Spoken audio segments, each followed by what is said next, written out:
Hi, and welcome to our World War II Dad. I'm Chris Cangilla, and joined, of course, by Ken Cangilla, my brother. And this is our third full episode of our limited series that we created to try to share the stories of our father, Army Private First Class Louis Cangilla, who served in World War II in Europe. Now, in our last episode, we went over the origins of the 99th Infantry Battalion Separate that Dad was assigned to as a replacement soldier in 1944. And we also went over Dad's first action in the Canal Drive and, of course, in the Vercelin-Aachen battle.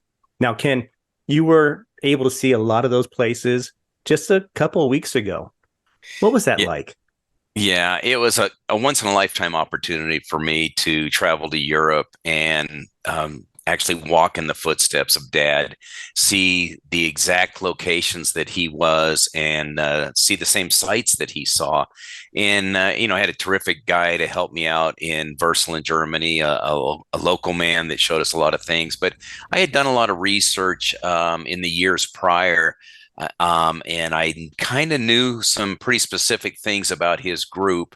And so after I left Vercelin, I was on my own. And so I did some digging and really was fortunate enough to discover some things that I wasn't sure I was going to be able to find, but I feel like I nailed them down. And I can't wait to share them with you today. So let's jump right into it. So when we left off in our last episode, it was 9 days of battle. The guys were on the line for 9 days. Yeah. And then the 99th was, they're due for some rest. What did you learn about that? Yeah. So they were certainly exhausted after those 9 days, but in the heat of the battle in mid-October, when they're entrenched in the town of Vercelin, my guide, Volker, was able to take me to a church that is still standing. It was not St. Sebastian, the one that was so heavily hit with artillery, but it was a church that was in good shape still. And he pulls up and he says, Ken, this church to your right, St. Marien, he said, your father slept there during the heated parts of the battle when things would calm down at night. They didn't have night vision goggles back in those days, so there wasn't as much fighting at night. And he said, your father slept in this church. So I got out, of course, got out of the Jeep, and we went into the church. It's now what's known as a columbarium, which is actually a facility where you can put the ashes of your loved ones in a niche.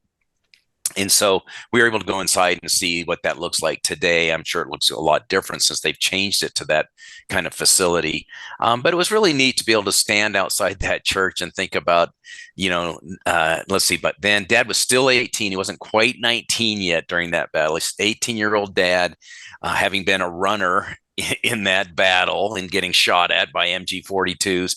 Now he gets a chance to put his head down. And I just think about it. Was he able to sleep? With all that adrenaline going and the excitement of really his first biggest battle, was he able to get any rest? What did he think about? How long did that night last? Did he conk right out, or did he lay there awake wondering what the next day would bring? Yeah, you bring up a very good point too. And Dad was a pretty religious man. So I wonder, a night in the church there, if that brought him more solace and just, spending a night somewhere else, maybe, in the warm embrace of God, for him. Yeah. Maybe that felt him, a little bit more. Yeah, and I asked Volker. I said, "Is this and was this a Catholic church at the time?" He goes, "Yeah, it's a Catholic church and still is a Catholic church." So probably meant a lot to Dad. Absolutely. All right. So after that night he spent at St. Marien, do you know what happened next?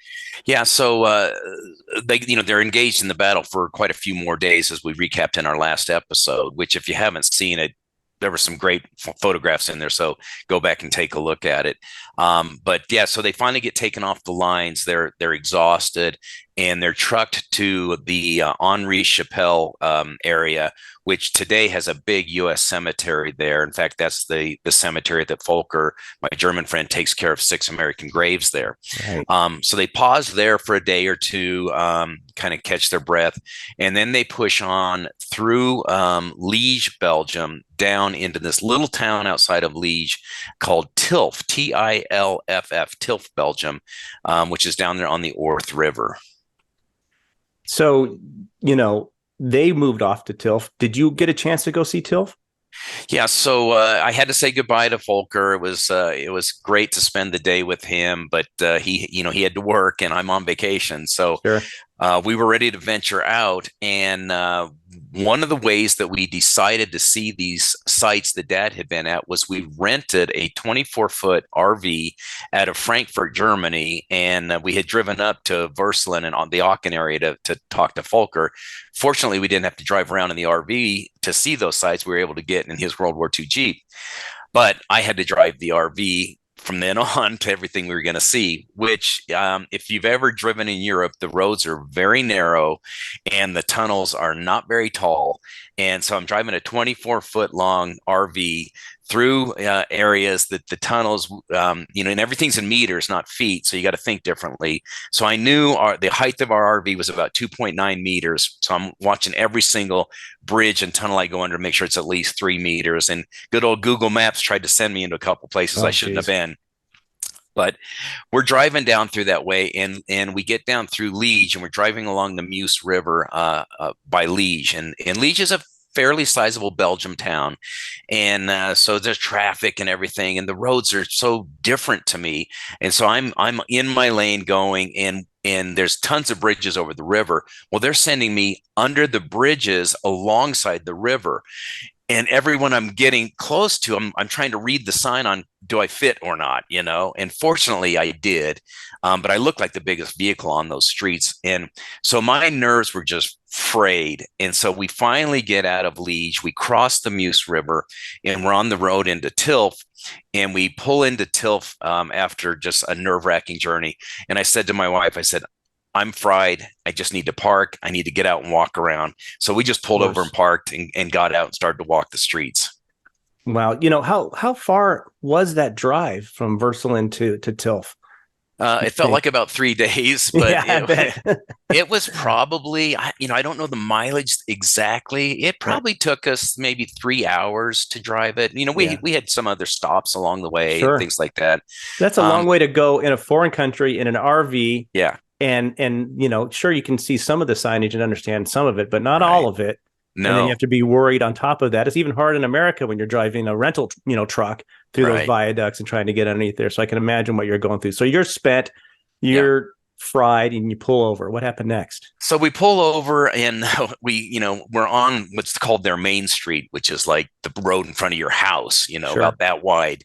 And we pull over and we fold the mirrors in because I'm afraid somebody's going to, take the mirrors off. And I said, look, I saw this church as we were coming in. That's always the town square. Let's just go down there because I knew the 99th had been in Tilff somewhere. And I Yeah. always like to start at the church squares because that's the center of activity. So we get out and walk down the street to get to the church, and we're looking at the church, and there's a restaurant right there. And we're thinking, well, should we go in and have lunch? But the place is really packed. And so I look up on the street post, and I'm standing by the Orth River, and I look up on the street post, and it gives the address of the restaurant. And it says 10 Quai de la Orth is the address. And I look at that and I go, why does that sound so familiar?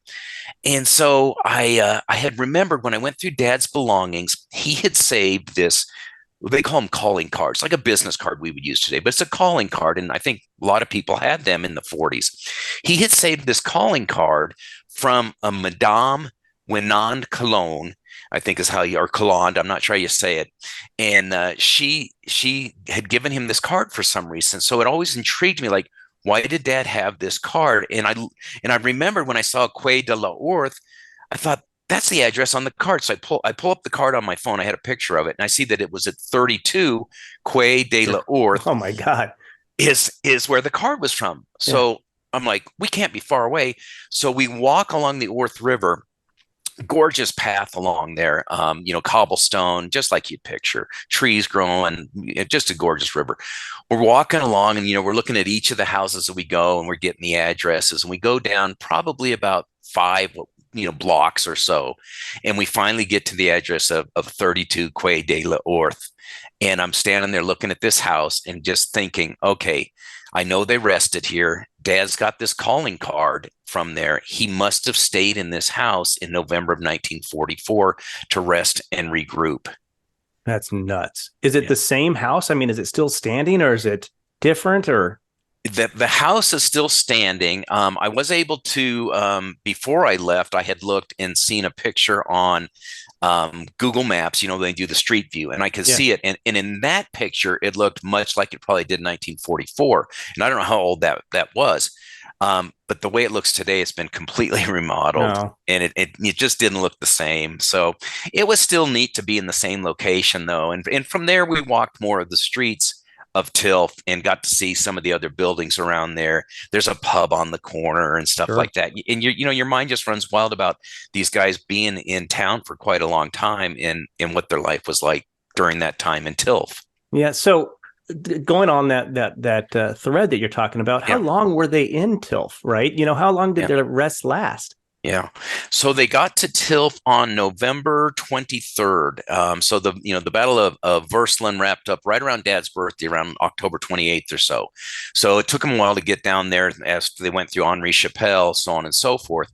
So they get down there and they're kind of re-gearing everything. They're on patrols to make sure that the Germans would parachute into places. Sure. So they wanted to make sure nobody was coming in behind the lines there. So they would go out on patrols, but recreationally, they had some free time. They played flag football. I've read accounts from guys that were there. They played flag football. They really got to know the families they were embedded with and forged relationships that lasted a lifetime afterwards. Sure. They spent Thanksgiving there. But the scariest moments for them there were these things they called buzz bombs. And they were a fairly new bomb that the Germans had created. And what it is it's the V1 rocket that they created, Wow. which is really the first cruise missile, if you think Right. about it. Right. And they launched them at London even. Well, during the night, they would launch these things toward Liege because it was more of an industrial center and they wanted to stop the Americans there. And being only 5 miles or so from Liege, those buzz bombs would go over Tilff all the time. And they were very distinct in what they sounded. That's the name buzz bombs. And they had a contrail behind them, and a Yeah. flame. So you could see them going through the night sky. And then when you couldn't see the flame anymore and the buzz sound stopped, you knew the bomb was on its trajectory downward. And if you heard it stop, you They ducked for get cover. Yeah, Yeah, for sure. exactly. And so a few of those fell short of Liege and fell in and around Tilff, and they were devastating. So that had to be very frightening to hear those things coming over. And Dad would talk about the buzz bombs. He'd also talk Yeah. about these things called screaming memes, which is like the multiple rockets that they could launch. So the sounds of war really stuck with him because he would say these same things that soldiers still talk about today when they're, Yeah. thinking about it. I remember, and this is a story that you probably don't recall, but we Yeah. were on vacation and Dad was talking with an older woman that was from Great Britain. Yeah. And she was talking about, the what is it, the Blitz? Is that what happened in England when they're Yeah. bombed all the time? When their bomb's called the Blitz. Yeah. Yeah. And she was recalling that and just shuddering. I remember this as a young man. I was a young kid, actually, and she was just Wow. shuddering because of the sound. Yeah. They recall the sound. So Yeah. even when these soldiers are getting rest, they're not resting. There's No. sounds of war, and there's a Yep. threat right next door and Right. close by. What happened after Tilff? Well, so they're probably getting into kind of settle in there, feeling pretty good, and getting good meals and everything. So December 17th rolls around, and they get an alert that they have 1 hour to leave their personal belongings, just gather all their war paraphernalia, and get on the trucks because they're moving out. And they're moving out to this little town called Malmedy, and they're moving east towards Germany. Oh, They've been called up to Malmedy for the Battle of the Bulge. Oh my goodness. Now, the Battle of the Bulge, that was the battle and the main feature in that HBO series Band of Brothers, right? Mm-hmm. Yeah, there were a couple episodes in that feature that were about Bastogne. Okay. And Bastogne is a town in Belgium, and the distance between Bastogne and Malmedy was only 44 miles. Oh, wow. So Dad's and his troops and the 99th are not that far from Bastogne. And so if you look at a map of the Battle of the Bulge, there's a reason it's called the Battle of the Bulge, is because the Germans were pushing in from the east, and their objective was to cross the Meuse River and get up into to get the port in Belgium, and so they wanted to drive up that way, and so they put on this huge push. This was the biggest battle that's ever occurred in history. There were a million soldiers involved in Wow. this, counting both sides. So it was a huge battle. So this is their final last gasp to try to win the war. So they're throwing everything they've got at it. So they pushed quickly west into Belgium, and they had moved so quickly that they had kind of pushed this bulge out, and Bastogne is right in the center of that bulge, and they're fully surrounded. And so that's what that episode of Band of Brothers is about, them being surrounded. But Dad's 99th Infantry Division is called up to Malmedy because there's basically three roads that will get them across the Meuse, and the Germans across the Meuse, and get them up to the port they want to take. So Dad is on the northern branch of that in Malmedy to block those routes of this big German push. And so they've got to get to Malmedy in a big hurry. And so they load up on the trucks, and they head over to Malmedy, and they arrive there on the 17th.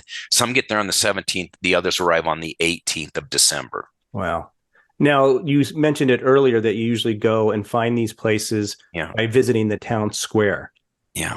Did any of the action happen in the town square of Malmedy? Yeah, there's a great old photo that I even have it on my desktop of my computer. I love it so much. It's a great photo of Company D, not C. Dad was in C, but it was Company D of the 99th when they pull in on December 17th.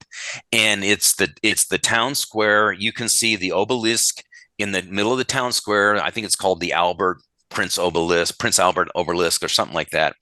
And the town square is, just beautiful, but it's got all these Jeeps and anti-tank guns parked in there. All this heavy equipment is pulled into the town square because they left in such a hurry. They didn't even really know what their assignment was. They were just like, get to Malmedy, because it was only being held by about 60 men that were in the engineer group. So these are guys that build bridges and stuff, but they dropped their hammers and grabbed their rifles.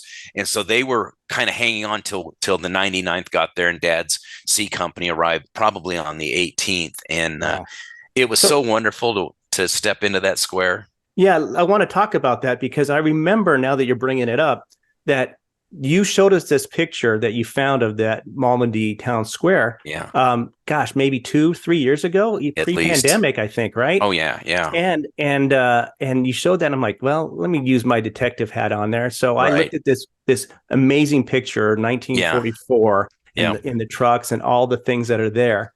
Yeah. And then I went on to Google Maps and Google Earth, and I dropped myself right in that spot. I found that spot. And sure enough, a lot of those same things are still there. The obelisk, the church in the background. Yeah. And it's amazing. I mean, you can take a look at it and see it right there. And then you went to that same spot, right? Yeah, that was probably the quintessential moment for me to have walked right into that square, found that exact spot where that photo's taken. And of course, I had to have my wife take a picture of me standing there like an idiot. But you got to do it. And it's just beautiful.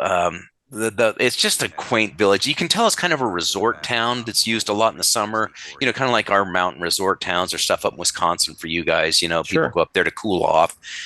So it's just a beautiful, quaint little town with this beautiful cathedral in the background. It looks a lot like Breckenridge, or even the towns out here near Chicago that, like St. Charles or Geneva, these older towns that existed on their own outside of these large cities. Right. Yeah. So it was a really neat town to see and stand in that square and explore the surrounding area. We spent quite a bit of time that day there. Yeah. That's nuts. Now, you discovered some other things when you pulled over near some railroad tracks, right? Yeah. So, driving an RV, you got to find a place to park it every night. The good thing is you don't have to find a hotel room, but the bad thing is you got to find a place to park. Fortunately, in Europe, they're really camper friendly. That's cool. And so we had a great app that we used that would tell us places to park. So Dawn was my navigator. My wife's my navigator. She's finding these places for us. And she says, okay, drive up this road, and you pull in here, and there's supposed to be a lot there that you for like €5 you can spend the night. So we finally find it, and we pull in there, and we park for the night. And so that night, I had good internet signal. So I start, reading stuff again about Malmedy and things like that.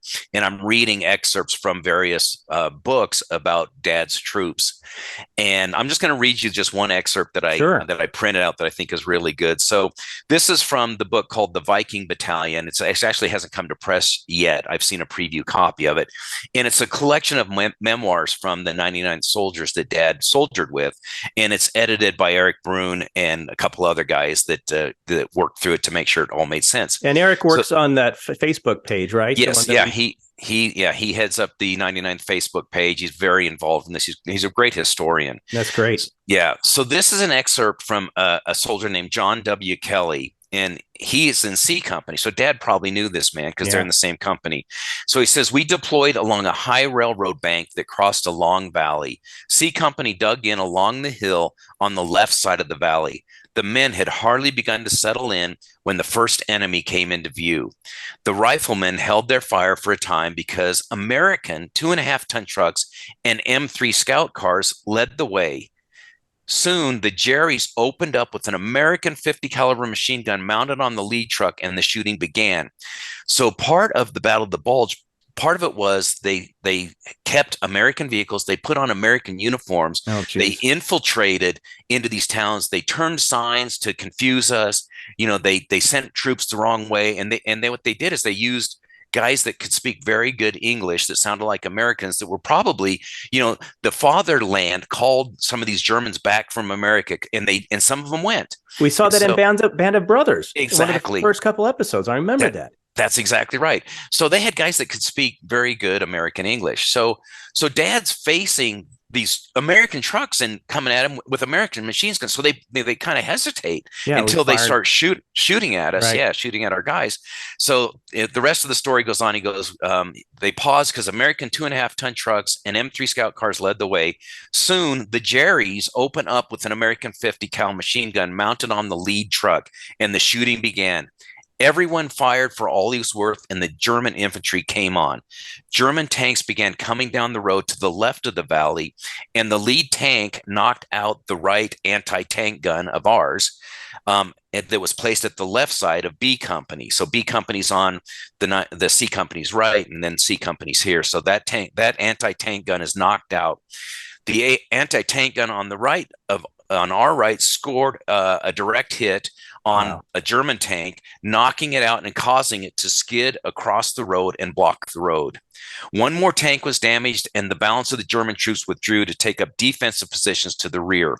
Mortar and artillery fire came into our lines, and some also fell in the area of where the enemy was because they had advanced so quickly towards our line. So the German artillery hit their own guys for a little bit. Right. The fake Americans that they did, they're probably hitting those guys because they were there. And the thing is, too, it looks like that if that tank didn't block the road, it could have been a horrible, horrible, thing for the Americans there, right?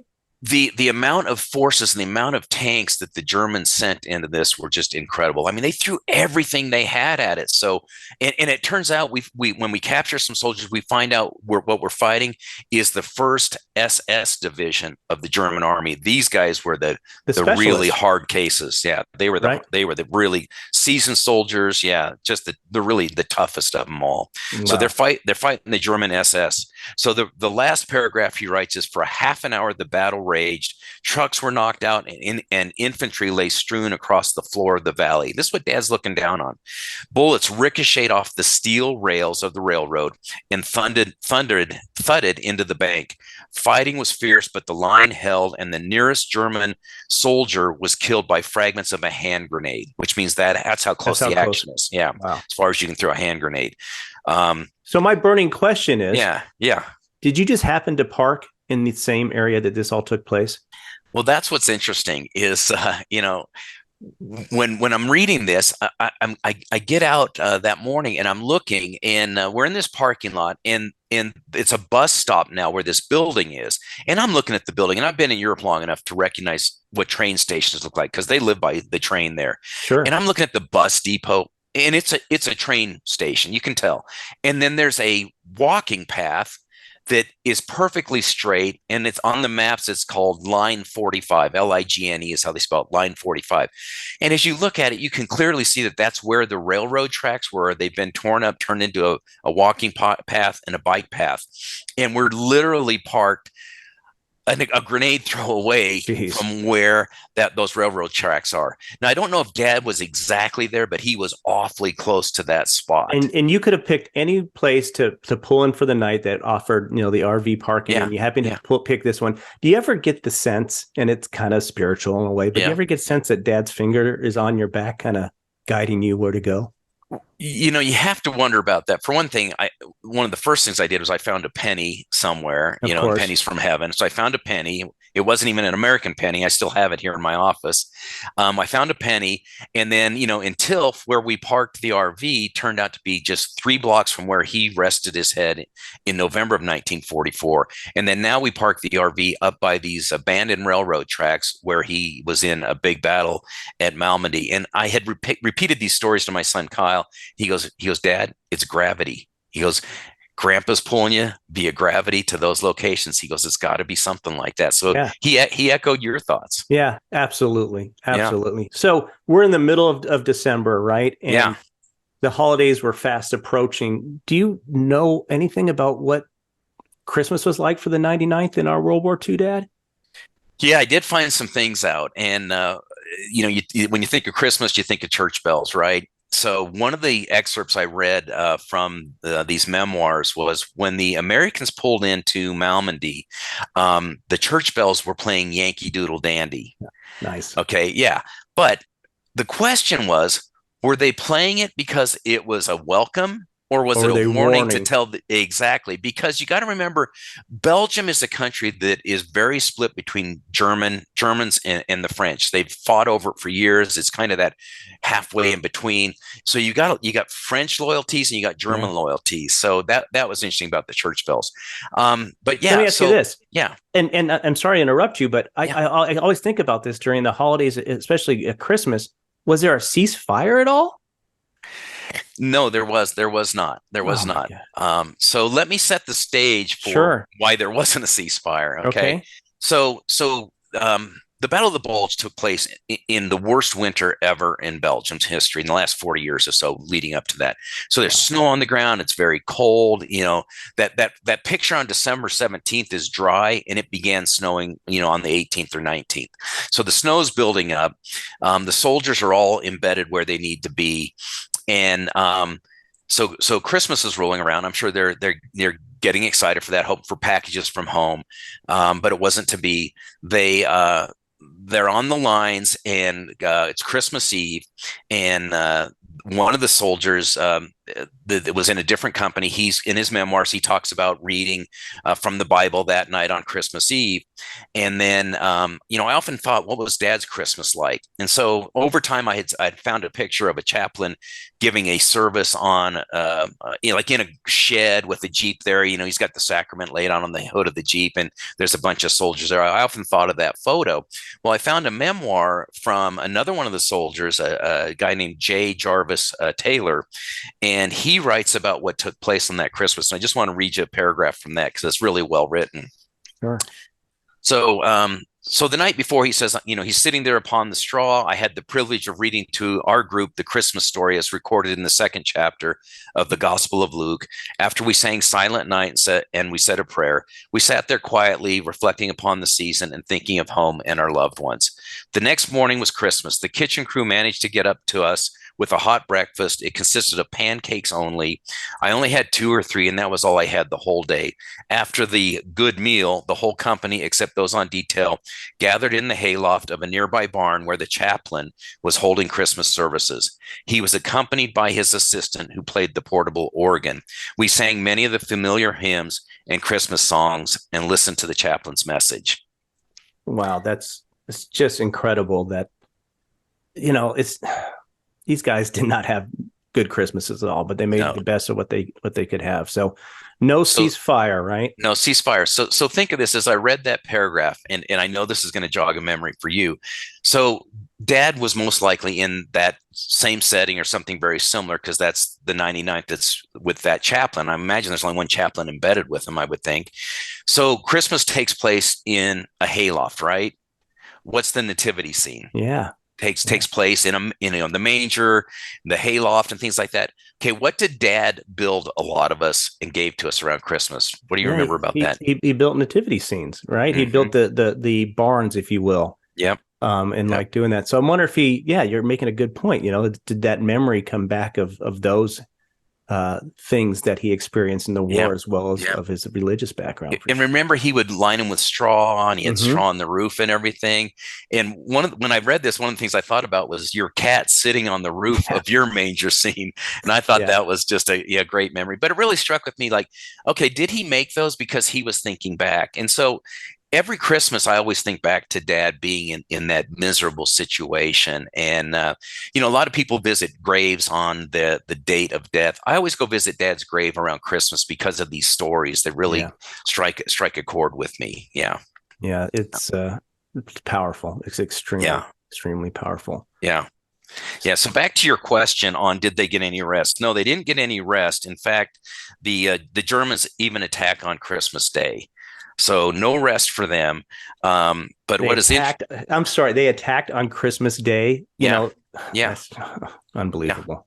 Yeah. So they probe the lines, they launch artillery, et cetera. So our guys, are having to be in their foxholes on Christmas Day, eating K rations in a frozen foxhole. That's Christmas Day for our guys.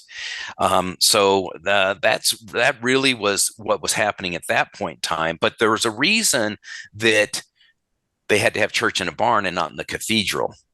And the reason is that Malmedy, starting on December 23rd, for either 2 or 3 nights, there's some discrepancies, Malmedy was heavily, heavily bombed to the point where that square where I stood and the old picture is basically flattened, and the cathedral's damaged, but it was all, heavy stonework. It stood, but the square was essentially flattened by a bombing. Wow. So what you've told me about this whole situation is that the Germans were shelling the outskirts of Malmedy where our soldiers were kind of encamped. Yeah. But you're saying there's shelling that was taking place in the town square there?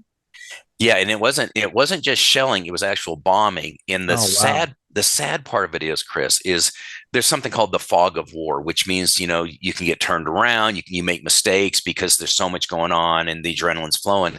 The bombing that happened in Malmedy was U.S. planes bombed our own positions in Malmedy. Oh my God. Now, most of our soldiers were not in town because they were out protecting on the outskirts of town. But the bombing that occurred there killed quite a few civilians, and our guys rushed in to aid them. And it was really a horrific thing. And it didn't occur on just one night. It was at least 2 and maybe 3 nights that it occurred. Yeah. So it was a terrible bombing. So while I'm there, I was aware of this bombing, but I didn't know the fortitude of it until I got back and really kind of dug for some pictures of it. And while I'm there, I'm walking behind the cathedral, and I did not know about this till I stumbled upon it. There's this natural cave behind the cathedral. And I walk up to it, and there's a plaque that says, this cave was used by the citizens of Malmedy during the bombings of December of 1944, to seek refuge. And this cave is not very big. It's probably, I don't know, 20, maybe 30 feet deep by 10 feet wide. Over 300 civilians crammed themselves in there to escape the horrific bombing that was occurring. And then there's another plaque outside of there that's very touching. It lists the civilians that were killed, and some of them are families and kids and things like that. So it was very, very tragic what took place there. And so that's why church took place in a hayloft and not the cathedral, because of the bombing that had occurred. Wow. Do you think that the 99th knew it was the Americans that did that bombing, or do they think it was the Germans? Would they know? So the Germans had been flying over Malmedy quite a bit and strafing and things like that. So they were used to hearing the German planes. In fact, I'll tell you a quick side story about the Messerschmitt. What's a Messerschmitt? So a Messerschmitt is like a German fast attack plane. It's not a bomber. It's more of an attack plane. And it's got, machine guns in the nose, et cetera. It was very, very deadly vehicle, very, very, very deadly plane. And anyway, our guys did shoot down one of them. In fact, there's a picture in Howard Bergen's book of a downed Messerschmitt near Malmedy, and that's what reminded me of this story that Dad told about the Messerschmitt and his involvement with one. So what he told me is he is walking down the railroad tracks, and this is why I think it's Malmedy, because their whole defense was along the railroad tracks. So he might have been a runner going from one to the other, but he's walking down the railroad tracks, and I think he's got one or two other guys with him, and so they're going down the tracks to try to get from point A to point B, and they look up. First they hear, and then they look up, and here's a Messerschmitt coming at them at 12 o'clock low. My God. And yeah, and it's on them in no time at all. And he said that by the time that they reacted, of course, they jumped to the side of the tracks. By the time they reacted, the plane was gone. And the only reason he can think of is that they weren't strafed, was that the guy was probably just completely out of ammo. And so he got really lucky on those railroad tracks in Malmedy. Hey, do you think they were using those railroad tracks because of the snow cover and trying to navigate where they're going? I mean, that's one thing that they could probably feel at their feet, or at least see a little bit, right? Yeah, the snow was so deep. I'm sure if any rail cars had moved through there, it would have packed the snow down and helped. And it was a great way to find your direction. So I'm sure they used the tracks to help guide them along. Yeah, and they didn't have far to go, but they were right in the in a battle that was going on, and that's why the timing of that plane was unfortunate. But luckily, he was out of ammo. Wow, got lucky there. Yeah. Yeah. So, back to the bombing, the American planes that came over, our troops could hear their engines and knew that they were American planes before the bombs dropped. And they thought they were just on their way over further into the east side towards the border with Germany. And of course, they dropped their payload on the wrong town. The investigation showed that the towns were similar in size, that the navigators got confused with the terrain and dropped by mistake. Our soldiers, after the first night, they hung bed sheets up on the roofs of any buildings that were standing, trying to warn them off. And they still got bombed at least a second or third time. So it was a devastating bombing that took place there. And we think about this in our terms in 2023 of being able to communicate with these forces, but yeah, they couldn't communicate, right? And that's probably why it went on for 2 or 3 days. Yeah, I'm sure they tried to send communications up the line, but that bomber group, I don't know how far away that they had to get the communication. Them communication lines were broken all the time by artillery shells, and so you can't just drive somewhere and tell somebody the terrain's too difficult, and who knows where they're flying out of. So yeah, it's not like today where you just radio and say, hey, you're in the wrong place. No, that's why it took a while to correct. And you have GPS and everything back. You didn't have that stuff back then. They were navigating by, objects on the ground or stars or whatever they used. Right. Yeah, it was very difficult. So it's understandable, but it's very unfortunate for the loss of life there. Yeah, absolutely. Yeah. So that fight that he was in Malmedy there, was that the worst of it for Dad in the 99th? Well, I think one of the toughest things he had to do is in C Company, they were sent on a commando raid to head towards the German troops in this little town called Hedomont. And when I say town, it's probably 3 buildings, and it's literally, as the crow flies, only 1.5 miles from Malmedy. So what they did is they had the artillery try to soften up the targets, and then it was a commando raid. They just went zipping in there, and their objective was they wanted them to get some prisoners to try to find out, what are the plans, where are they coming from, because they were almost surrounded. All the roads were being probed by the Germans because they wanted to get through there.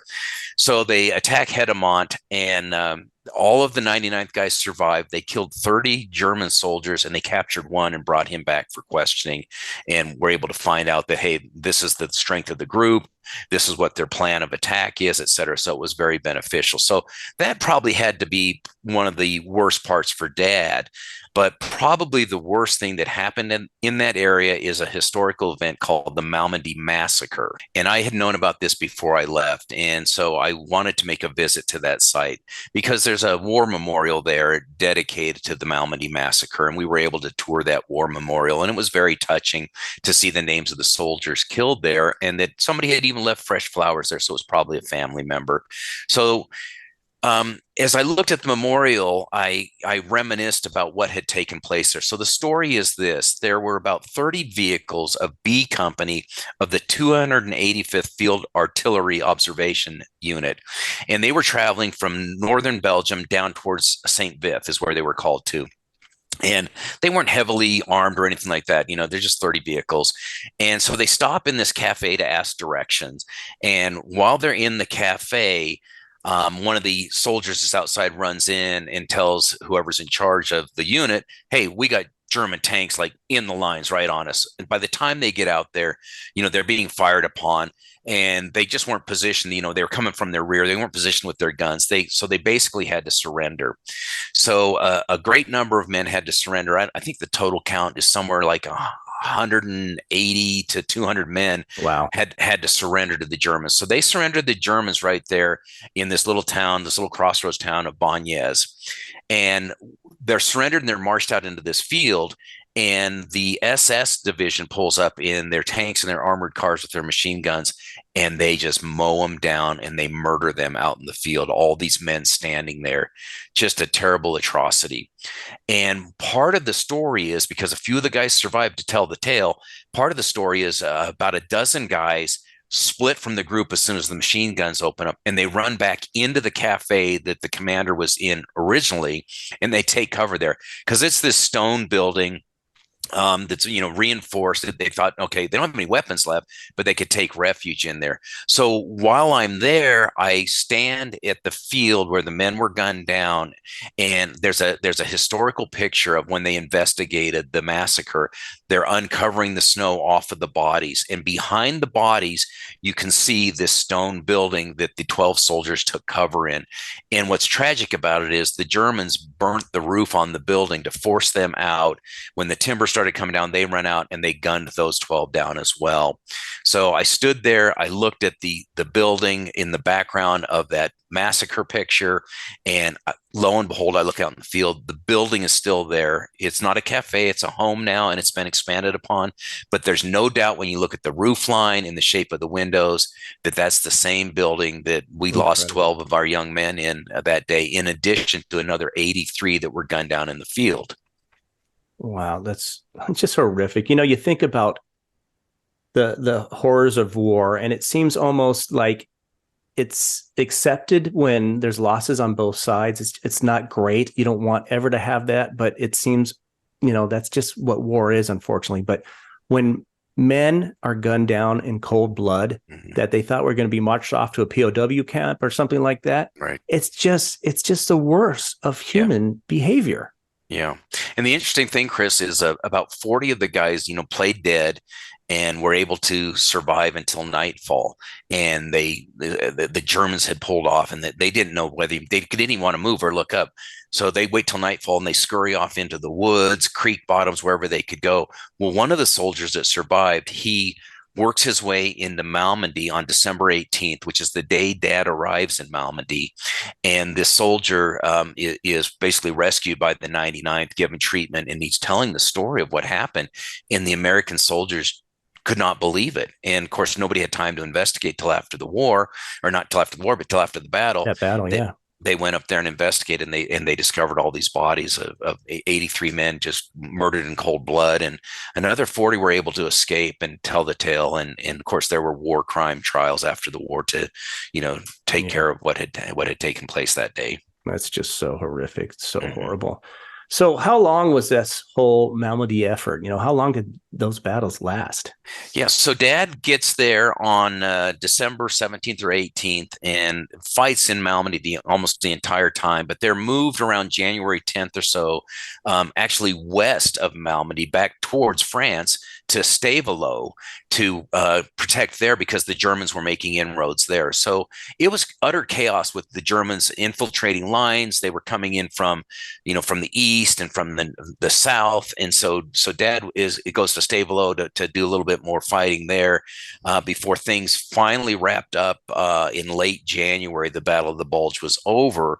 And what kind of was the beginning of the end is Patton's 4th Armored Division finally worked its way up. Well, they did it pretty quickly in a couple of days, worked their way up to Bastogne to break the gridlock there because our guys were surrounded there. That got the Germans on the run. And then with cleanup operations, we finally had pushed them back into Germany by pretty much the end of January. That's unbelievable. It's quite an ending to 1944. I mean, they were able to celebrate Christmas as best they could.